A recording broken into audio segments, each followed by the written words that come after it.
दुनिया लकीर की फकीरी से नहीं चलेगी। सब समझ रहा है कौन है ये मंदिर वाले, किनको मंदिर चाहिए और उनको मंदिर क्यों चाहिए, और कौन है वो लोग जिन्होंने इस देश में बौद्ध धर्म को नष्ट किया, बौद्ध स्थानों पे कब्जा किया, और कौन है लोग जो जिनको सच्चाई भी पता है, उसके बावजूद भी ये सच्चाई छुपाई गई देश से। जो 5 जजों के बेंच ने फैसला दिया उस पर भी स्टेटमेंट आ रही है, जजों की भी आ रही है कि उसके नीचे बौद्ध स्थान था जहाँ पे राम मंदिर बना है, जहाँ पे मस्जिद थी। अगर उसमें हकीकत में देखते तो वहाँ तो बौद्ध स्थान था, फिर तो वहाँ बौद्ध लोगों को मिलनी चाहिए थी जगह, बौद्ध धर्म को देनी चाहिए थी।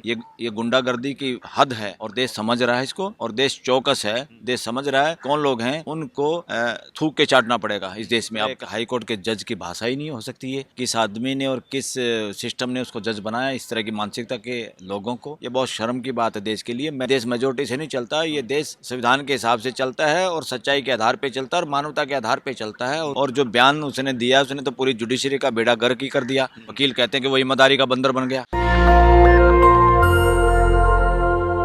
नमस्कार, आप देख रहे हैं नेशनल दस्तक और मैं हूं रंजय कुमार। भारत की जो सबसे बड़ी पहचान है, जो सबसे बड़ी ताकत है, वो है विविधताओं में भरी हुई है। भारत में कहा जाता है कि 100 गज में पानी तो 100 गज में ही वाणी बदल जाती है। लेकिन बीच बीच में कई ऐसी बातें आप सुनते होंगे जिसको सुनकर आपको लगता होगा कि ये क्या हो रहा है। जैसे कई बार आप ये नारे सुनते हैं कि भारत में रहना है तो जय श्री राम कहना है, और लगातार एक देश एक कानून, एक देश एक चुनाव की बात चलती है। लेकिन भारत जो है विविधताओं का देश है। ऐसे में जज जो हैं, इलाहाबाद हाईकोर्ट के जज शेखर यादव आजकल बहुत ट्रेंड कर रहे हैं। अभी कुछ दिन पहले उन्होंने वीएचपी के कार्यक्रम में गए और वहां उन्होंने एक बात कही कि देश जो है वो बहुसंख्यक जनता के हिसाब से चलेगा। इसी मुद्दे पे बातचीत करने के लिए हमारे साथ मौजूद हैं सुप्रीम कोर्ट के वरिष्ठ वकील बलराज मलिक साहब। सर, सबसे पहले तो आपने हमें समय दिया, इसके लिए बहुत शुक्रिया जी, थैंक यू। सर, क्या कहना चाहेंगे जब न्यायपालिका के लोग इस तरह का स्टेटमेंट दें कि जो देश है वो बहुसंख्यक जनता के हिसाब से चलेगा, जबकि देश में हिंदू, मुस्लिम, सिख, ईसाई, बौद्ध, जैन, हर तरह के, हर धर्म के लोग और हर भाषा और हर कल्चर के लोग हैं। ऐसे में आप क्या कहना चाहेंगे सर? बिल्कुल गलत बात उन्होंने की। एक नादान बच्चे की तरह एक हाई कोर्ट के जज की भाषा ही नहीं हो सकती है। किस आदमी ने और किस सिस्टम ने उसको जज बनाया, इस तरह की मानसिकता के लोगों को। और ये कई बार इस तरह की उलझुल बातें कर चुका है ये बंदा, तो ये पूरी जुडिशरी पे प्रश्न चिन्ह लग गया है। और इस तरह के काफ़ी लोग हैं जो जुडिशरी में आ गए हैं, पहले भी थे दूसरी सरकारों के वक्त में, पर 10 साल में काफ़ी इस तरह के लोग जुडिशल सिस्टम में आ गए हैं हाई कोर्ट्स के जरिए, और ये बहुत गलत है देश के लिए।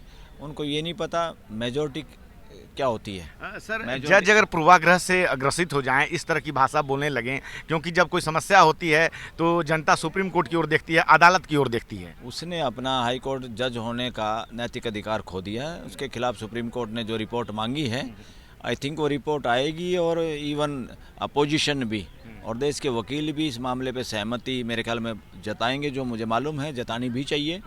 हमें इसमें कोई नहीं कौन है वो जज, मगर जज इस तरह की भाषा यूज करे जिससे लोगों के अंदर भय पैदा हो और जुडिशरी का बायसनेस दिखाई दे कि कोई ना कोई जुडिशरी पूर्वाग्रह से ग्रस्त है, लोग हैं जजों के रूप में कॉन्स्टिट्यूशन कोर्ट में।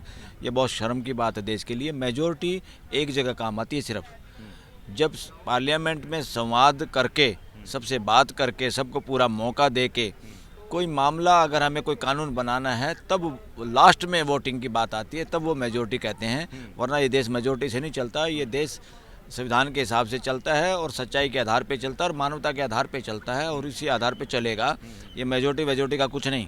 एक इकलौते गैलीलियो ने एक बात कही थी सच्चाई की, और सारा का सारा ईसाई धर्म के ठेकेदार उसके खिलाफ हो गए थे, उसको मौत की सज़ा सुना दी थी। और तो समझदार लोगों ने उसको सलाह दी कि मूर्खों से पीछा छुड़ाओ और ये कह दो जैसा तुम कह रहे हो वही सही है, कोई धरती वर्ती नहीं घूम रही, और अपना पीछा छुटा लिया था मूर्खों से। आज वही उसी धर्म के ठेकेदार जो लोग हैं, वो उसी कानून के तहत, उसी नियम के तहत, अगर वो नियम नहीं होता और दूसरे साइंस के नियम ईजाद नहीं होते, तो जहाज और ये जो साधन है दुनिया के अंदर जिनसे वही लोग घूम रहे हैं जो उसका विरोध करते थे, जो इनकी किताबें। इसलिए कथा कहानियों पे ज़्यादा जाने की जरूरत नहीं है। आज के दिन क्या हो रहा है, जिंदा लोग और जिंदा डॉक्यूमेंट्स पे जाने की जरूरत है। जिंदा डॉक्यूमेंट है संविधान। संविधान जिंदा डॉक्यूमेंट क्यों है? उसमें देश के लोग अपनी मर्जी से अपने प्रतिनिधियों के जरिए बदलाव कर सकते हैं। और हिस्टोरिकल या मुर्दा, मैं इसको मुर्दा शब्द तो नहीं कहूँगा, हिस्टोरिकल डॉक्यूमेंट वो होते हैं जिनमें आप और हम चेंज नहीं कर सकते, वो लकीर के फ़कीर होते हैं। इसलिए दुनिया लकीर की फ़कीरी से नहीं चलेगी, दुनिया living document which is Indian constitution, उसके आधार पर चलेगी। और जो बयान उसने दिया उसने तो पूरी जुडिशरी का बेड़ा गर्क ही कर दिया और ये दिखा दिया कि हाई कोर्ट में किस तरह के जज हैं और यही जो इनमें से लोग सुप्रीम कोर्ट में आएंगे तो इस देश की जुडिशरी का पहले ही भट्ठा बैठा हुआ है और आगे बैठ जाएगा, क्योंकि पहले ही हमारे सुप्रीम कोर्ट की खुद जज नागरत्ना ने कहा कि जजों को प्रेशर में काम नहीं करना चाहिए। ये सारी बातें आ रही, 4 जजों ने प्रेस कॉन्फ्रेंस की थी और जिन 4 जजों में प्रेस कॉन्फ्रेंस में करने वाला था जस्टिस गोगोई, वो खुद ही कैसे एक तरह से लोग कहते हैं, वकील कहते हैं कि वो ईमानदारी का बंदर बन गया। तो ये काफ़ी गड़बड़ है इसमें, जुडिशरी में भी। जुडिशरी में बहुत रिफॉर्म करने की ज़रूरत है और जजों की अपॉइंटमेंट का सिस्टम एक इस तरह का होने की ज़रूरत है जिसमें ना जुडिशरी और ना ही पॉलिटिकल पार्टियां या सरकार इंटरफेयर कर सकें। इंडिपेंडेंट एक आयोग हो जो देश में लोगों को, जिसमें सब लोगों को अप्लाई करने का मौका मिले और एक सिस्टम हो और जिसमें ईमानदार लोग ज़्यादा आ पाएँ, अमीर लोग नहीं या जो लोग पहले से कब्जा किए बैठे हैं जुडिशरी, वो लोग नहीं।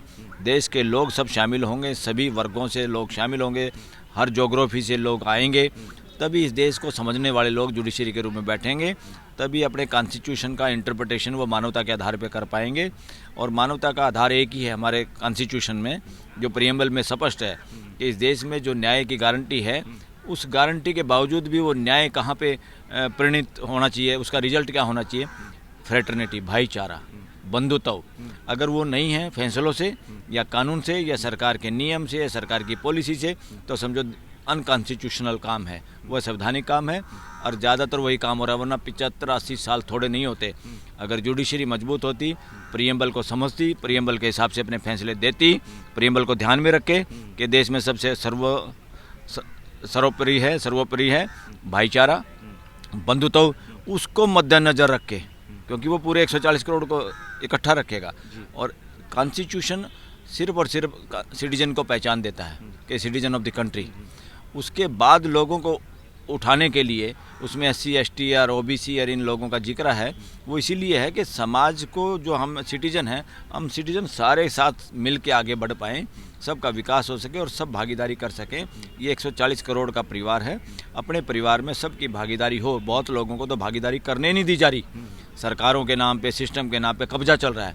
ये इंडियन कॉन्स्टिट्यूशन का मतलब है भारत का संविधान, और संविधान का मतलब है वो डॉक्यूमेंट जो इस देश में मानवीय व्यवस्था स्थापित करना चाहता है।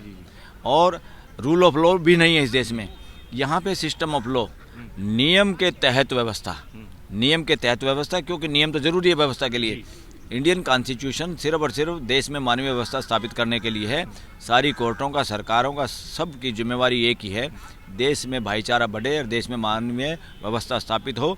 मानवीय व्यवस्था जिसमें सबको भागीदारी करने का मौका मिले, कोई छोटे बड़े की कोई बात ही ना हो, पैसे और पद के आधार पे कोई डिफरेंस ना हो, और सब इसको अपना घर समझें इस देश को, और सबकी भागीदारी हो। सर, लेकिन जो भाजपा के नेता हैं गिरिराज सिंह, बिहार से संबंध रखते हैं, केंद्रीय मंत्री हैं, उन्होंने जज शेखर यादव का समर्थन किया है। उनका कहना है कि उन्होंने कोर्ट के अंदर नहीं कहा, VHP के कार्यक्रम में कहा है। हम ऐसा जानते हैं कि जज जो है कई बार पब्लिक प्रोग्राम में कई बार नहीं जाते हैं, उनका कई जगह मनाही होती है। ऐसे में BHP जैसे के कार्यक्रम में जाकर यह कहना, और केंद्रीय मंत्री का समर्थन उन्हें मिल रहा है, क्या कहेंगे आप इस पर? भाई, लोग यही कह रहे हैं, गिरिराज सिंह तो RSS का प्रवक्ता है, RSS उससे बुलवाता है, इसीलिए उसका मंत्री पद सुरक्षित रहता है, इसीलिए उसको टिकट मिलती है।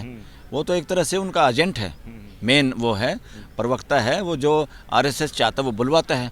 अपनी मर्जी से क्या बोल रहा है बेचारा, वो तो उससे जो बुलवाया जाता है वो बोलता है। देश को पता होना चाहिए गिरिराज सिंह नहीं बोल रहा, इसके पीछे कोई और ताकत है, वो बोल रही है। वो लिखित में आ जाता है, बता दिया जाता है क्या बयान देना है, तो इसलिए गिरिराज ये काम नहीं करेगा तो कौन करेगा? ऐसे ऐसे बहुत सारे गिरिराज हैं इस देश में जो इस तरह से मदारी के बंदरों की तरह इशारे पे काम कर रहे हैं। सर, न्यायपालिका पे भी सवाल उठ रहे हैं आजकल।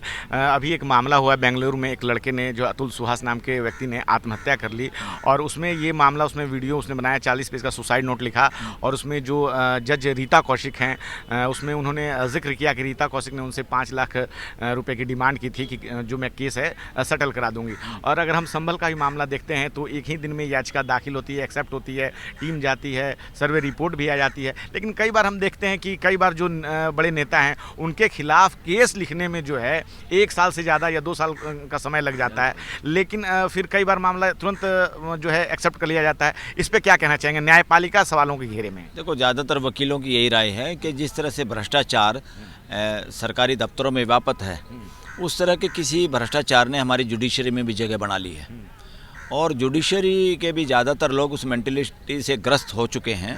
जैसा देखने को और खबरों से पता चलता है कि वो भी ये लगता है जैसे नौकरी कर रहे हैं। जज का काम नौकरी नहीं है, जज का बहुत बड़ा काम है, और उसका बड़ा काम वो भी उसी प्रीएम्बल, इंडियन कॉन्स्टिट्यूशन के प्रीएम्बल में उसकी ड्यूटी है। इस देश में देश की जनता के अलावा सब सेवक हैं, सब रिस्पॉन्सिबल हैं, सबकी जिम्मेदारी है। मालिक और किंग अगर कोई है या पावर हाउस है, वो देश की जनता है, बाकी कोई नहीं है इस देश के अंदर। इसमें मैं ये बताना चाहता हूँ कि जुडिशरी में जो गिरावट आई है, इसमें जुडिशल रिफॉर्म करने की ज़रूरत है, और देश के शिक्षा व्यवस्था में बहुत कमी आई है। शिक्षा व्यवस्था ने इस तरह का माहौल बना दिया है कि लोग परिवार से टूटते जा रहे हैं। जो सिस्टम है नौकरियों का, रोजगारों का, वो सिस्टम अमानवीय होता जा रहा है। शिक्षा का अमानवीयकरण हो गया देश के अंदर, उसका अमानवीयकरण करने की जरूरत है, ताकि एक एक सिटीजन पहले अपने परिवार को, फिर अपने परिवार के साथ, फिर पूरे 140 करोड़ के परिवार के साथ घुल मिल के हारमोनी के साथ जी पाए, जो कि बहुत कठिन हो रहा है। आज की जनरेशन बड़ी टेंशन में है, और इस टेंशन को सरकारें समझ नहीं पा रही हैं, शिक्षा व्यवस्था फेल हो रही है, और बाद में सबसे बाद में जुडिशरी के पास आते हैं। जुडिशरी भी वो काम नहीं कर पा रही जो उसका करना चाहिए। जुडिशरी का काम है खाली फैसले सुनाना नहीं है, समाज को एकजुट रखना, और समाज की समस्याओं को, जो कि सरकार या प्रशासन या शिक्षा व्यवस्था में कमी है, वहाँ पे जो अधूरी है, उस कमी को पूरा करने के लिए इस देश की जुडिशरी है। देश के लोगों के साथ जुडिशरी को खड़ा होना जरूरी है। सर, देश में काम को लेकर, रोज़गार को लेकर सर्वे तो नहीं हो रहे हैं, लेकिन मस्जिदों के सर्वे हो रहे हैं सर। अभी अजमेर में भी सर जो है याचिका लगी हुई है, 20 दिसंबर को सुनवाई होनी है।